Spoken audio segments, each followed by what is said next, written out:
Comment créer son serveur Minecraft? Tape 1, va sur Google et tu tapes Get Bukkit, puis tu vas sur le premier lien. Sur la page d'accueil, tu peux télécharger la dernière version de SpyGod, qui est le logiciel qu'on va utiliser pour créer notre serveur. Ou bien tu peux te rendre dans Download SpyGod pour avoir accès à plus de versions et en choisir une qui t'intéresse.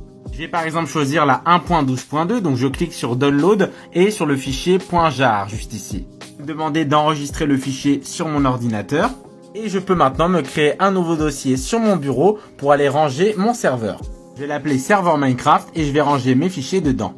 On va donc prendre ce .jar et le mettre à l'intérieur. Donc si maintenant j'ouvre le dossier, j'ai bien mon fichier à l'intérieur. On va juste le renommer pour que ce soit plus simple en SpyGod. Juste le mot SpyGod sans la version. Maintenant, la dernière étape, c'est de créer un petit fichier pour démarrer le serveur. On va donc faire ici un nouveau fichier, cette fois-ci, un nouveau document texte. Ce fichier, on va l'appeler start.bat, c'est très important. Vous demandez de modifier l'extension, vous faites oui.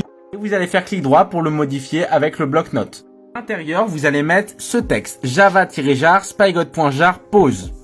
Vous allez ensuite enregistrer ce fichier et cliquer 2 fois sur start.bat pour le démarrer. La première fois, ça va vous mettre un message comme ça en disant qu'il faut accepter les règles de la ELA. Donc on va le faire tout de suite. Donc on va ouvrir le fichier ela.txt et remplacer ela égale false par ela égale true. Vous allez enregistrer ça à nouveau et maintenant on va pouvoir relancer le serveur. Ça va faire toute la génération de la map et tout, et dès qu'il y a marqué done, c'est que le serveur est prêt. Si maintenant vous voulez rajouter des plugins au serveur, vous pouvez les glisser dans le dossier plugins. Et le fichier server.properties va vous permettre de configurer votre serveur en activant par exemple online mode sur false si vous voulez activer les cracks, activer les commandes blocs, le nether et d'autres petits paramètres. Maintenant pour se connecter à mon serveur, je vais dans multijoueur, nouveau serveur.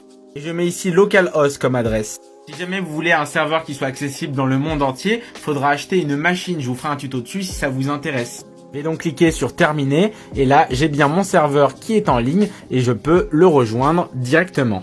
Et voilà, on est sur mon serveur.